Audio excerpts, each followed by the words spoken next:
ఇప్పుడు స్టూడెంట్ మనం 25 nationalised banks పెడుతూ మనం టైఅప్ అయినాము, ఎన్బిఎఫ్సిస్ తోటి, ఫారెన్ బ్యాంక్స్తో కూడా టైఅప్ అయినాం. వీళ్ళు ఎక్కడ ఏ బ్యాంకుల చుట్టూ తిరగాల్సిన అవసరం లేదు.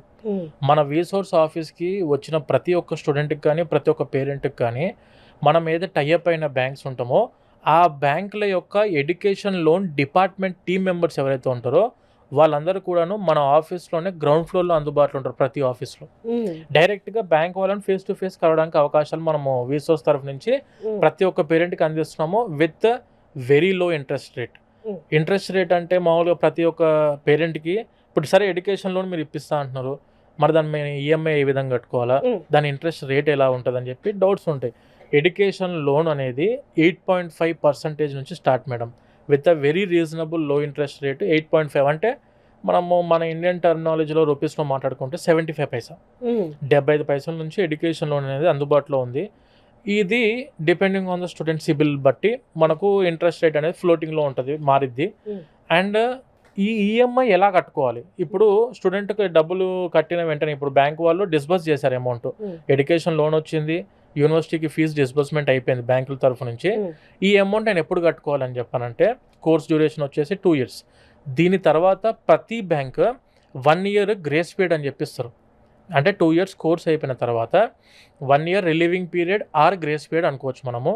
అంటే 3 years టైం ఉంటుంది. 4th year ఫస్ట్ మంత్ నుంచి ఈఎంఐ స్టార్ట్ అవుతుంది.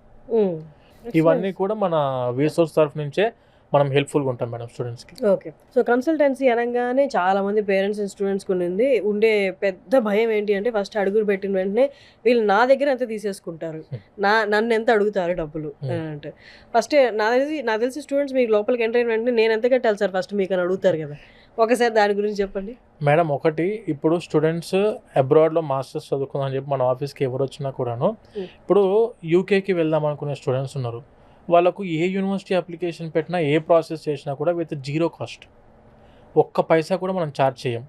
చాలామంది పేరెంట్స్ అవును నువ్వు ఛార్జ్ చేయకుండా మరి మీరు ఎలా ప్రాసెస్ చేస్తారు, మీకు ఎలా అవుద్ది ఇదంతా బిజినెస్ అని చెప్పానంటే ఆబ్వియస్గా యూనివర్సిటీస్ నుంచి మాకు కమిషన్స్ వస్తాయి.